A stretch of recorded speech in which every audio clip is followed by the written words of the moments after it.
Experience है पानी में डूबने का? आवाज़ नहीं है। बताओ। नदी में था। नहीं, क्या हुआ था? कुछ नहीं, मतलब नीचे जमीन था, एकदम नीचे जा रहा था, हाथ पैर मारे, यहाँ पर किसी को बुलाया? हाँ। आवाज़ दी? आवाज़ नहीं दी ना, बस ये एक्सपीरियंस है, आवाज़ नहीं दे सकते आप। अगर आप पानी में डूब रहे होगे ना, पानी में अगर आप डूब रहे होगे, मृत्यु यानी कि आपके सामने खड़ी है, पानी में डूब रहे हो, उस समय मुंह से कोई शब्द नहीं निकलता, एक शब्द नहीं निकलता। जो दिखाते हैं ना बचाओ बचाओ, ये सब नाटक है, कोई नहीं चीख के बोल सकता बचाओ बचाओ। मेरे साथ हुआ था,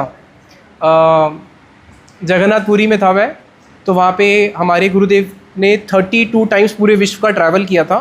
तो गुरुदेव के बहुत सारे विदेशी शिष्य थे, तो जगन्नाथपुरी में सर्दियों में हम 3 महीने रुकते थे, वो विदेशी भी बहुत सारे आते थे, तो वो सर्फिंग बोट लेके आते थे। तो उनको तो तैरना आता था, वो समुद्र की भी, हमारा जो पुरी में मठ है बिल्कुल समुद्र के सी बीच के बिल्कुल सामने फेसिंग है, तो वो सारे के सारे समुद्र में आधा किलोमीटर अंदर जाएंगे और वहाँ से जहाँ पे वेव्स बनती है, वेव्स में सर्फिंग बोट के ऊपर सर्फिंग करते आएंगे। और मुझे तैरना वैरना तो आता था नहीं, तो मैंने कहा यार अपन भी करते हैं, तो हम भी उसके साथ चले गए, एक सर्फिंग बोट ले ली और चले गए। मैंने कहा हम इतना आगे नहीं जाएंगे, जहाँ जहाँ तक ज़मीन है वहाँ तक जाएंगे। अब ज़मीन जहाँ जहाँ तक है, अब उसमें सर्फिंग में मज़ा ही नहीं आ रहा। अब होता है थोड़ा सा तो मज़ा लेना, थोड़ा और पीछे चलते हैं। तो हमारे वहाँ पे जो मठ है वो बहुत थोड़ा लग्जरी वाला है। कोई एक व्यक्ति था, उसने 3 स्टार होटल बनाया था, तो उसको नरसिंह देव ने स्वप्न में आके बोला कि मैं तेरी छाती फाड़ दूंगा, ये मेरी जगह है, तू यहाँ पे मांस मच्छी खिलाता है लोगों को, ये सारा का सारा ज़मीन अभी के अभी जाके साधु को दे दे। तो उसने हमारे गुरुदेव को बोला और उसने आके पूरा का पूरा गुरुदेव को दे दिया था। तो वहाँ पे स्विमिंग पूल भी है, तो मैंने कहा यार आज तो सर्फिंग में मज़ा नहीं आया, आज स्विमिंग पूल में प्रैक्टिस करते, कल समुद्र में जाएंगे। तो स्विमिंग पूल तो 5 फुट गया, उसमें कितनी प्रैक्टिस करोगे।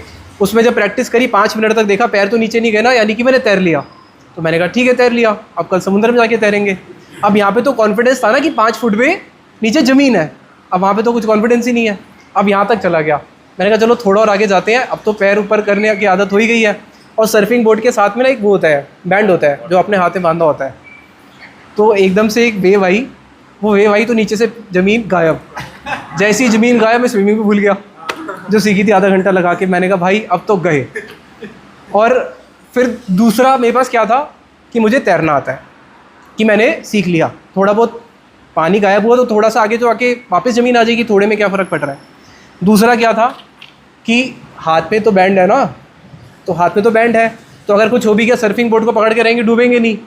जैसे ही ज़मीन गायब हुई, पहली बात तो तैरना भूल गया, और दूसरी बात जो हाथ का बैंड था वो भी, मतलब हाथ का बैंड को आपको पकड़ के रखना है ना, वो भी हाथ से मतलब ऐसे हो रहा है कि भैया अभी तो प्राण बचाने, झटपटाहट हो रही है, ऐसे हालत हो रही है। ये भी भूल गया कि हाथ में बैंड है। और अब मैं चीख के किसी को बुलाऊं, सामने तट पे इतनी दूर आ गए, अब वहाँ से कौन, मतलब आवाज़ भी नहीं जाएगी, पहली बात तो इतना शोर होता है, कुछ आवाज़ नहीं निकली।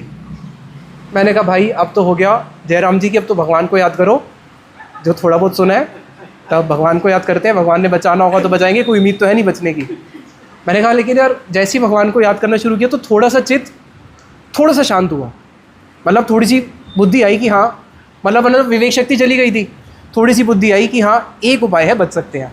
ये बोट तो है ना सर्फिंग बोट, इसको पकड़ के रहते हैं, डूबेंगे तो नहीं ना, कोई ना कोई तो बचाने आ जाएगा, आवाज़ तो निकल नहीं रही। बोट को पकड़ा, हरे कृष्णा कृष्णा कृष्णा हरे हरे, हरे राम राम राम हरे हरे। देखा, मैंने तो सुना है भगवान का नाम भवसागर पार करा देता है। भाई ये छोटा सा सागर पार करा दे तो और विश्वास हो जाएगा।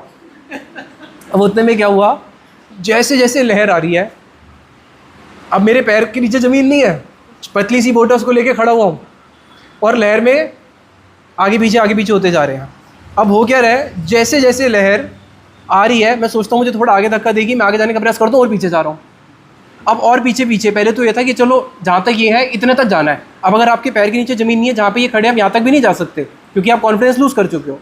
अब फिर भी थोड़ा सा है कि चलो यहाँ तक जाऊँगा तो ज़मीन मिल जाएगी। अब लहर और पीछे और आगे तक ले गई। मैंने कहा भाई ये तो ज़मीन और बहुत पीछे चली गई, और मैं बोट को लेके खड़ा हूँ, दूर से लोगों को तो ही लग रहा होगा कि उनको तो नहीं पता चलता। अब मैं थोड़ा इशारा भी करूँ, अब जैसी मैं इशारा करूँ किसी को बचाने का या मैं चीखने का इशारा करूँ तो उतने मेरा कॉन्फिडेंस लूज़ हो जाए, समझ में आ रही है, उतने में पूरा कॉन्फिडेंस ही लूज़ हो जाए कि मतलब उस समय ऐसी हालत हो जाती है कि बोट भी नहीं पकड़ पा रहे कि बस अब गए। मैंने कहा चीखना चिल्लाना तो नहीं है, ये तो कुछ सोल्यूशन नहीं है।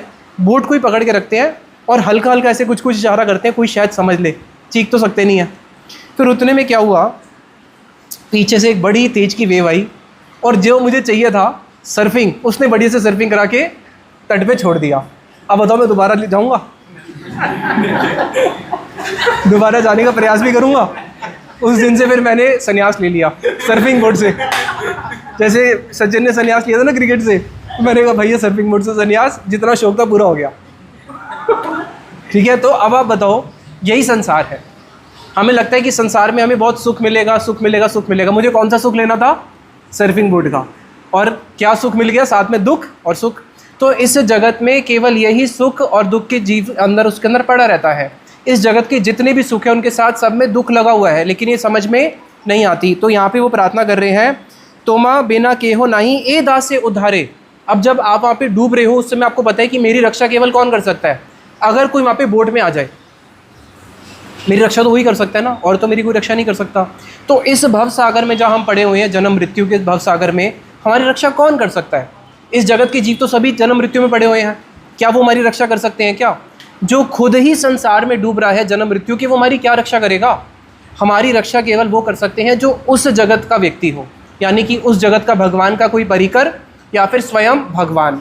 इसलिए भगवान बीच बीच में अपने परिकरों को इस जगत में भेजते हैं, इस जगत के जीवों को उद्धार करके मेरे पास लेके आओ। लेकिन जिस दिन हमें ये अनुभूति होगी कि मैं संसार सागर में डूबा हुआ हूँ, उसी दिन हमारे हृदय से ऐसी प्रार्थना निकलेगी जिसमें हम रोते हुए भगवान से प्रार्थना करेंगे।